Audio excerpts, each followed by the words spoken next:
when one of the photographers finally got out of my frame, two others stumbled in. And then you're back to how do you deal with a client who receives photos that they definitely did not like and you don't like either. Let's see how much hate we are going to get in the comments, or if anybody really cares. I'm sorry, I'm technically still younger. And I was completely devastated because he's like my idol. Hello, ladies and gentlemen, I am Farsi Photo. And I'm Pencil, hello. And we are back with Photographer Cast. First of all, let me apologize for the long delay before we have published the previous episode, because we have been both on NFC and we've kind of miscalculated the amount of effort and work it's going to take and amount of energy we are going to have remaining. The worst part is that actual regular life caught up to me and I was like, business trip. And I was like, yeah, like 4 weeks of them. But actually, we felt that it might be a good idea to talk about what's it like to be a photographer on a con, how does it different to not being a photographer on a con, and how does it differ from being a photographer not on a con. So, speaking for you, Pinzal, how does it differ? Is it different for you when you're photographing on a con? Honestly, photographing at a con is more stressful than actually getting people to dedicated photo shoots. For example, when you're at a dedicated photo shoot, best example is the one I had last year in November, where we actually took the time that we needed, the time that we wanted to take, and even after it got dark, we just were like, okay, we grabbed the lights and grabbed the artificial lighting and set this up, and we take however long we need. And if you want to take a break or two, nobody cares. But on a convention space, you're always on a tight schedule, and either you want to visit panels, want to meet friends, want to get food. It's also tightly packed that when you're a fursuiter or a photographer, especially when you schedule many photo shoots at one day, you kind of stumble over your own appointments at some point, which is, in my opinion, more stressful than going out for like a castle ruins or some inner city with just a fursuiter or two or three, or in nature. You do a lot of nature photos. I think you know what I'm talking about, right? Well, I was about to point out that it serves you right for being social. If you were antisocial like me, you would have much less appointments. Actually, for me, I think that I sort of like the kind of pace that the slots set, because you know how long you are supposed to be photographing. How many photo shoots did you have? Oh, I think I have restricted myself to 5. But Cool. the schedule makes it kind of hard for me, because when you're wanting to go to a specific place, you have to account for the travel time to and from, especially with the fursuit included. And people are not that fast in the fursuit, obviously. They're getting stopped by their friends, they're getting stopped by random passerbys who want to take photos. And of course, they're simply stopped because they're carrying so much weight and might overheat at some point. Well, not this year. This year overheating was not an issue. What was an issue is that my first customer asked me if we can stop early because he was freezing in fursuit. It wasn't that cold. It was a dry cold. Apparently it was. I had a snow leopard freezing. Yeah. That's NFC for you. And that's a skill issue.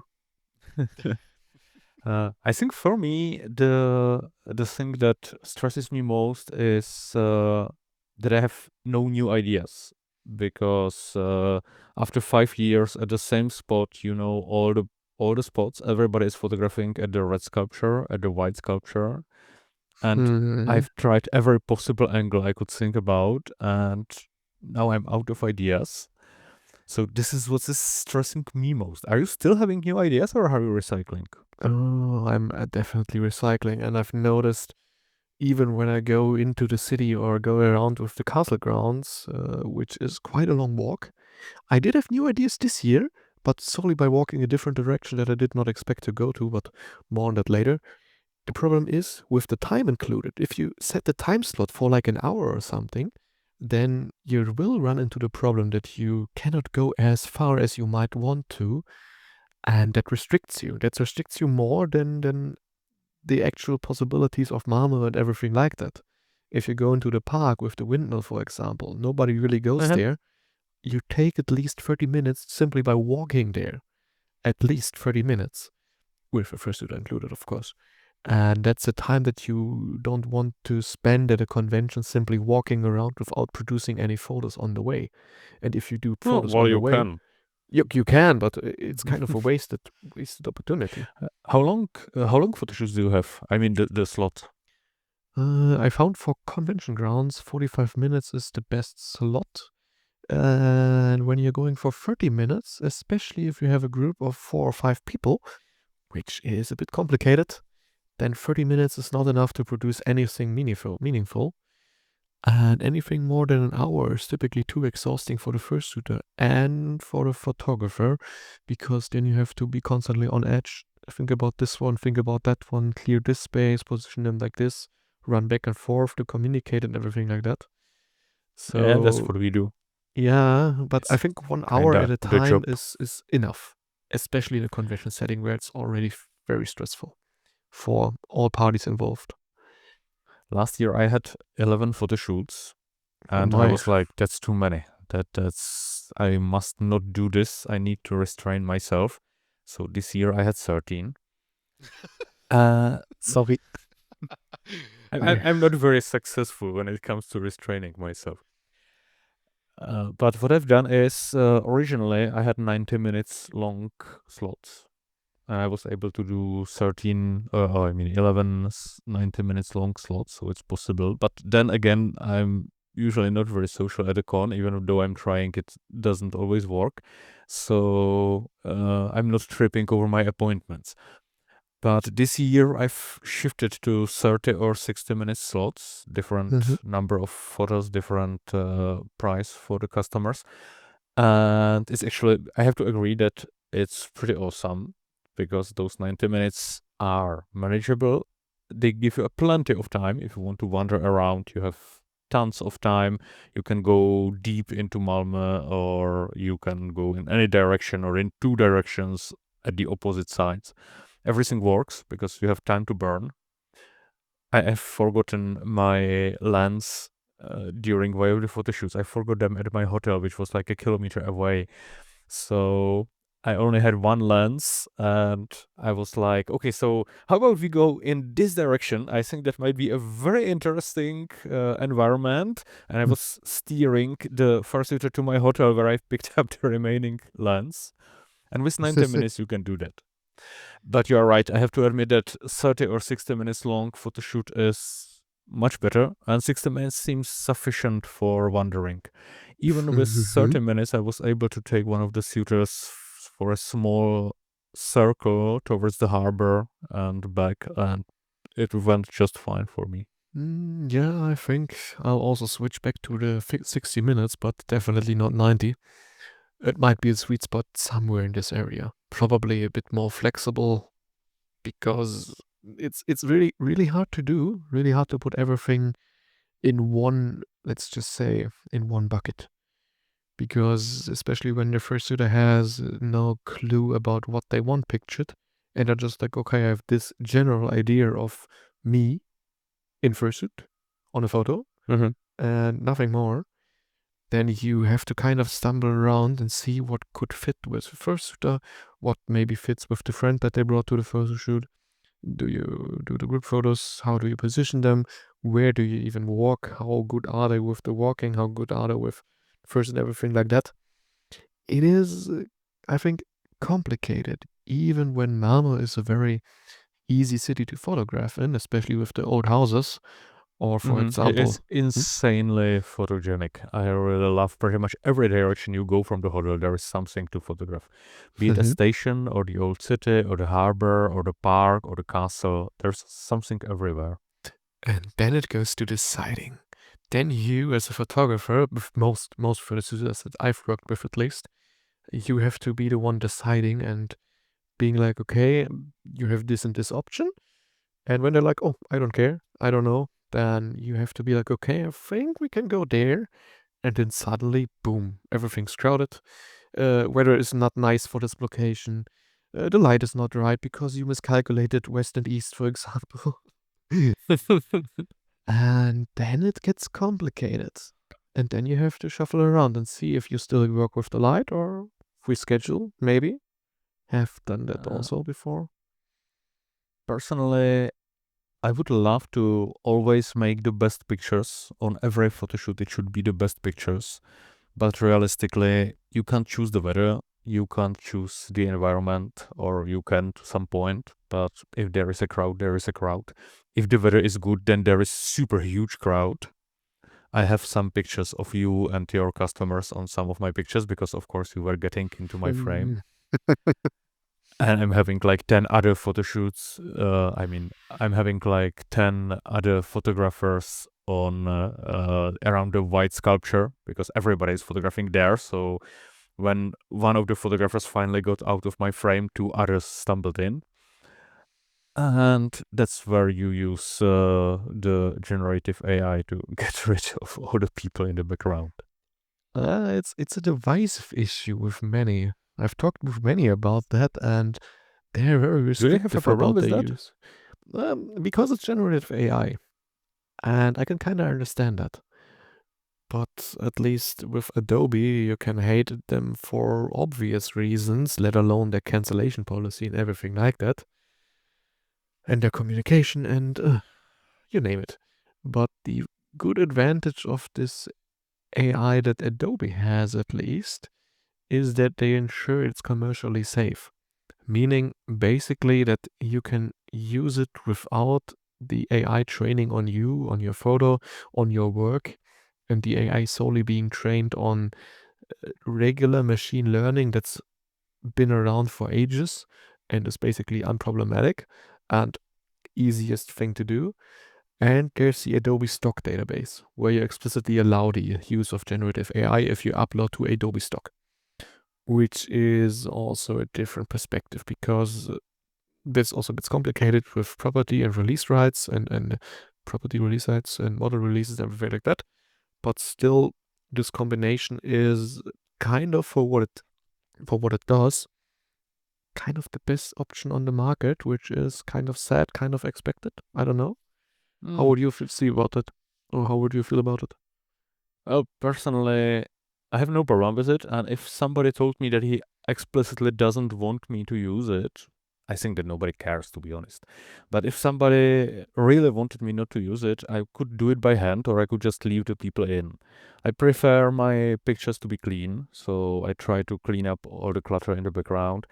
And technically, I can do it using either not generative, but context fill, Mm-hmm. or I can just do it manually. I can try to find some pattern around and just copy it there by cloning. But it's going to take ages, and I don't really feel that anybody cares about this.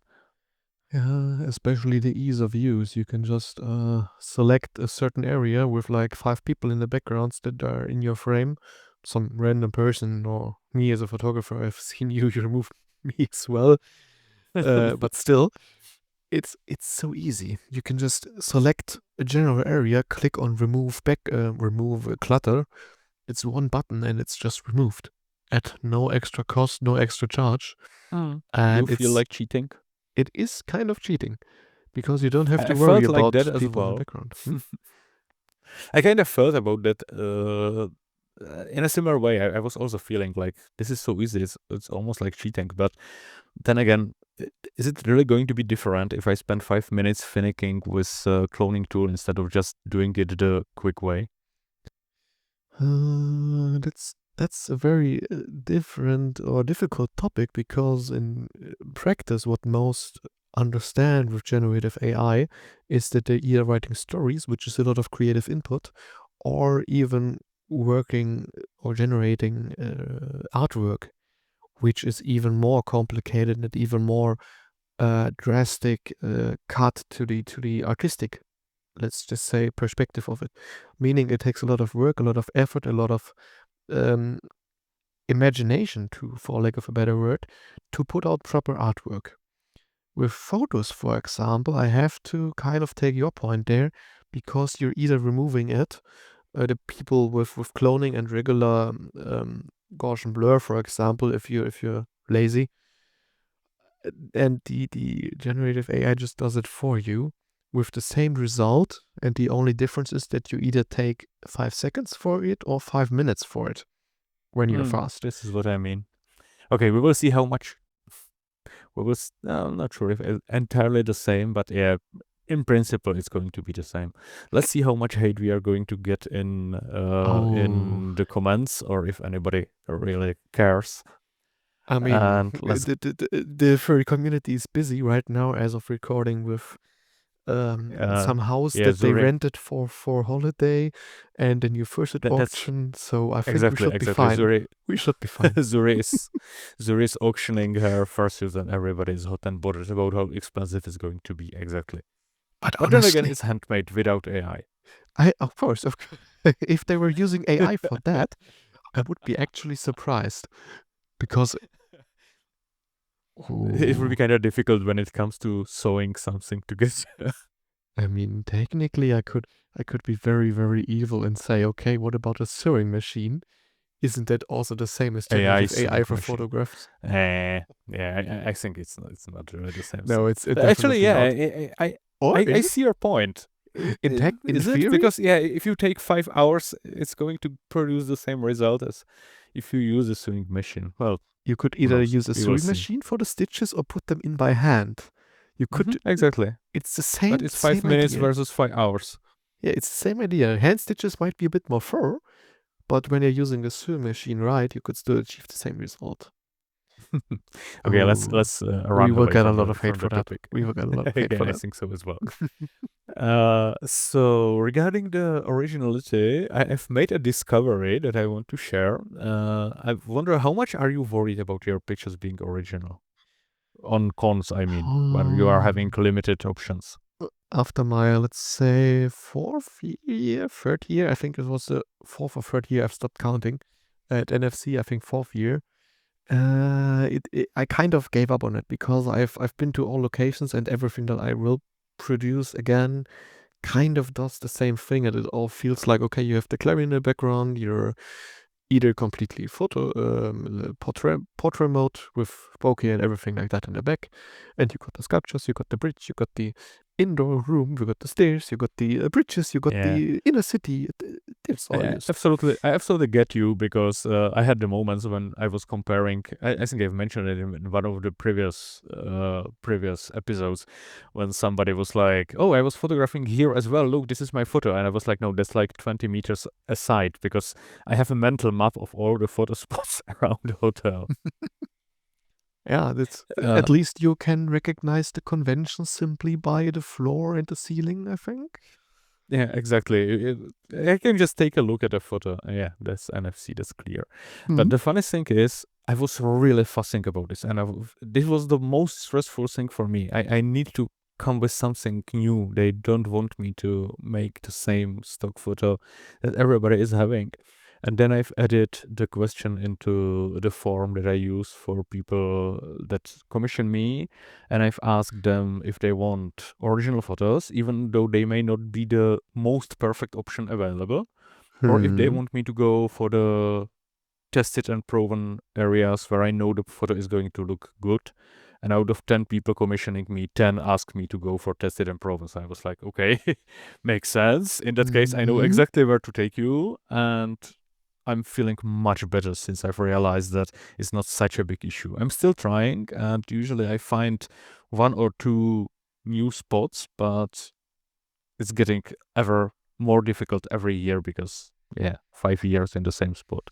I kind of recall we have talked about this in the first or even second episode, and my point still stands that in theory it still is the case that people want a photo of them, and when they're in a certain position or a certain spot is the better word for it, they want to be in this spot themselves. They want themselves pictured at the Clarion, they want themselves pictured at the CCH in Hamburg, they want to picture themselves in any other location, and they want to have it about them, of course, because you don't want a random picture of a random dude in your collection, because what does it mean to you? Nothing.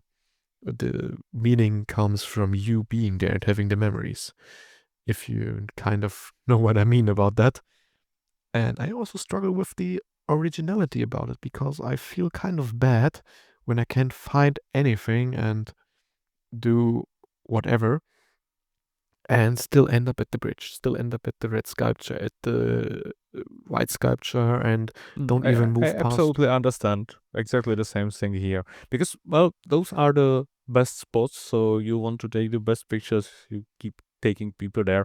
I'm trying new angles. Sometimes it works, and sometimes I just like copy the ideas I had before, and they are excited. So I'm happy for them because I guess they just everybody wants a picture at a white and red sculpture. I Mm-hmm. sometimes ask them, like, everybody has a picture on red sculpture, right? So we are not going there. And they are like, no, actually, I want a picture there as well. I don't have it yet. So Mm-hmm. I guess that we are looking at it from the wrong angle, exactly like you are saying. They just want Yeah. to make it clear that they have been there. And I'm happy to oblige because those places are photogenic. So why not? It's like a carpenter. You don't have a table at home, so you ask a carpenter to make you a table. And the carpenter's like, oh wow, another table, hooray. I want to do something else. And that's probably the problem. Probably the problem. I love the English language sometimes. That you just run out of ideas simply because you have done the photos like 5 times, 10 times, 20 times, and you see them from all the other photographers as well, and you're like, okay, I want to do something new, something different. With the added risk, when you're doing something different, it might work, it might completely spectacularly fail, and then you're back to how do you deal with a client who receives photos that they definitely did not like and you don't like either. And then there's recompensation and everything like that you gotta talk about because it's basically wasted time, wasted money, and it gets complicated. I'm, I'm happy to say that it almost never happened to me. The only time I've got a complaint was when I was photographing Easy Wolf, and I was so afraid of photographing a professional photographer, and he wasn't very excited. And I was completely devastated because he's like my idol. So you photograph your idol, and he says, I expected more. Oh. That is discouraging. Yeah, I was feeling pretty bad, but he's actually a great friend and a wonderful person, so I definitely don't hold it against him. But did he give He also you advises me. He ah also advises me a lot. I'm always coming to him with some, like, I have this huge photographic problem. It definitely has no solution. And he says, "Have you tried this?" And I'm like, "Why the hell did this not occur to me in 3 years?" I get that. I get that. I have also still making new discoveries and new ideas simply by listening to others. And as long as when he's kind of discouraging you by telling you his opinion, at least he seems to give you tips how to improve and what he would have done otherwise. I hope. So, Yeah, he's wonderful. I'm definitely very much admiring him and appreciating him. because that's I good like his then. pictures. He is pretty original. So that's perfect. And I would have to say, in terms of originality, I still lag behind you, but mostly because I can't find fursuiters in my region who want to explore the castle with me. So if you want to take a trip for 800 kilometers and bring your fursuit, let's go. Yeah, everything I've ever been dreaming about. Photos in Actually, a castle. I find that sometimes the best way to find new ideas, exactly like you said, you are worried that you are going to mess up, and then you are going to have the customer complain, which almost never happens. Did it ever happen to you on a con that somebody was really disappointed about your pictures? Mm, the only person I would have to think about it. Maybe I'm just burrowing it deep in my psychological traumas, but I don't think that I had someone complain about it that much. I did have one person who actually said that they were not quite satisfied with the results, and I wasn't either. And we were kind of in an agreement that we uh, tried some new locations, and we were like, both, okay, that doesn't work. And then I saw another photographer at the same locations in a different angle. I was like, damn, why didn't I think of that? Hmm. That's happening all the time and to Hmm. everybody, I assure you. Yeah, right. I think I have an over 80% success rate with my photo shoots, if not even 90%, if I may claim that. And I've not had That that that, anyone narrow me down that means or. that every 10th person is complaining, or how do you rate to those 90%? I would have to do the I numbers on don't that. believe that. I would have to do the numbers on that. Right now, I don't want to sound arrogant, but I don't recall anyone actually giving me a bad time for not liking the pictures. I did have And some who actually did not this is share what the I'm saying. pictures, but I wouldn't call that the same. Well, that would be me. I always get some really nice pictures, and then I'm so busy sharing pictures I have made that I never actually publish the stuff that others make for me. But I think that we are very often bashing ourselves needlessly because the standards we set for ourselves are very, very high, which is good. It is very important to challenge yourself. But I mean, I believe that people are not complaining not because they wouldn't be willing to, but because they like the results. And actually, Mm-hmm. very often I get an actively positive feedback. But what I wanted to say is that one way to get rid of the problems of trying something original and being afraid that you will mess up is photographing for free. I have found some time to take some pictures on the last day, and I just ran into a fursuiter and I was like, this is exactly the fursuit I want. And I've approached him, asked him if he has time. I have abducted him to the bridge behind the hotel, not the one with the lights, not the music bridge, but the bus bridge near the harbor. Oh, And okay. it's a pretty cool place. I've taken some pictures there last year, and this year I've continued, and I really love it. There is a very shiny city in the background and some water if you want. And if you don't want, then there are street lamps, and it's pretty cool. And we have spent about an hour there with two fursuiters that I have handpicked, and I really wanted to see them. And they are both realistic, so of course the pictures are not going to be popular, but I absolutely love them. Yeah, realistic fursuiters are for a tough crowd. But where exactly is the bus bridge? You gotta show me that later. I I will gotta, show you. I gotta see where it actually was. But yeah, the thing about getting It's photos really for close. free. It's really close. Mm-hmm. But getting them for free is also my fault. I could just choose whatever fursuit I find most fitting for an idea that I personally have. Exactly. But then again, I typically got no time during conventions because I packed them full with everything from staffing to photo shoots and having fun with friends and going to panels and everything like that. So it kind of, I don't have my, I should schedule my plans differently, I think. I was actually pondering if it's sane of me that I'm doing another photo shoot because I had 12 paid photo shoots, and then I was like, should I really schedule another one? But I really wanted to give it a try, and yeah, I just felt like I want to, and I'm glad I did. That would be an idea that you're giving me.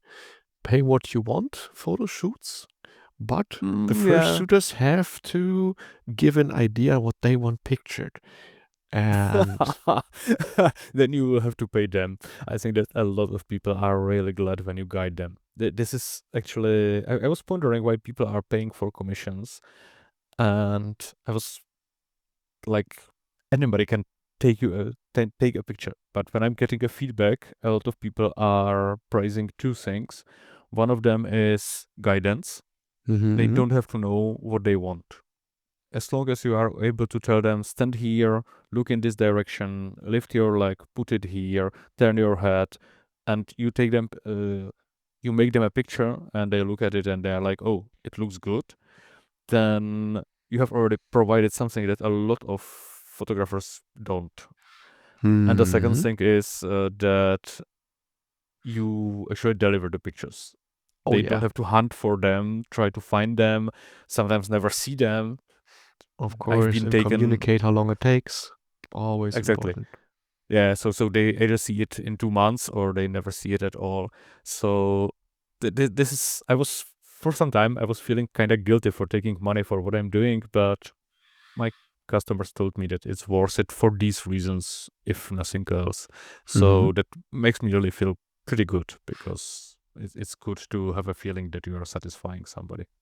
No. Well, I was Sorry. wondering if this is going to happen, and I was not disappointed. We are furries, I guess. I'm sorry. I'm technically still young, so I may have these naughty thoughts. No, but Inappropriate giggles. inappropriate giggles, of course. People complain about the work at this as well because I'm very childish for my age, but it's completely fair that you gotta be. Life is tough enough. But that's honestly the guidance part is what kind of circles back to all of that, because then you run into the problem when they absolutely have no clue. You have to decide for them and assume what they might like the most. Would they like to have the more outlandish experimental shots, or would they like everything still the same? And as you said, most of them like the same because they were not pictured themselves in these positions or under these conditions. Like, for example, one told me, oh, I've had photos at night at Malmo, so I want photos at day at Malmo now. And that's something I can work with. And then asking, okay, which direction do you want to go? And then I understand that stuff. All right, it's completely fair, completely easy to do. But then the originality comes back in, and you're like, okay, another shot of the red sculpture, another shot of the white sculpture. And so it repeats. And it's kind of still the same. We're like, okay, it's always the same. And when we do this, we do this. Or we do this and that. Then after that follows this again. And this leads to that again. And that's a completely vicious circle. And then again, you are getting paid for delivering the photos, not for enjoying making a new shot in a completely new environment. Exactly. And now we're back at the carpenter doing another table. Because they don't have a table yet, so you make them a table, and the next person also does not have a table. You cannot be expected to put up a knife rack for the next person because they might not even need a knife rack because they don't have a knife. Is it a good analogy? Probably. It gets the point across. I hope. Yeah, let's see it in the comments. Okay, so obvious closing question: did you enjoy NFC?